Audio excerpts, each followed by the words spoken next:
Actually, what I suggested to his management and to Tavoris that they come up and see me for 3 weeks up in my camp to see if he and I got along. And then if we didn't get along, then we didn't have to continue. But it was evident after the first couple of days that he and I were going to get along because we talked the same language.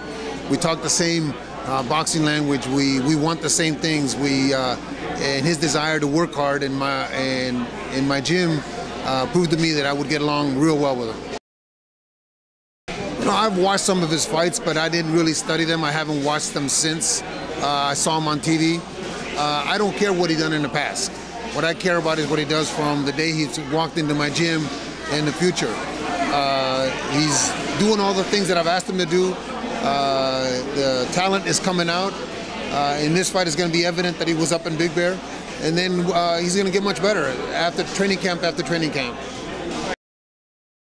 Training at high altitude in Big Bear or in any altitude region increases your ability to function on less oxygen because there's less oxygen up there.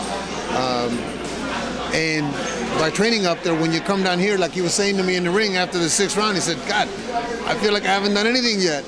I said, "No, you work real hard. It's just that's what happens when you're up there. You train up there for 8 weeks. Usually that's what a training camp is.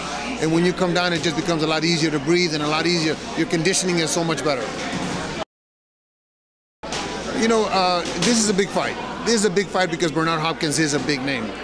But I'm not looking at Bernard Hopkins as the big name. I'm looking at Bernard Hopkins as another fighter that's going to step in against my fighter. And when he steps in against my fighter, he's going to have to deal with us, what we've done in the gym. And once he does that, it's going to be difficult for Bernard. I think this is Bernard's last fight. I think that Tavoris is going to win handily. But because he's prepared, but because he's done all the stuff in the gym and in Big Bear to be ready for whatever Bernard brings. The Ishida fight, I see the fight as a difficult fight, only because of what Ishida's past. He's a spoiler. He beat Kirkland quite handily, and then 12 rounds with Paul Williams, who at the time was the best middleweight in the world. Then he went 12 rounds with Dimitri Pirog, who everybody considers to be a top middleweight.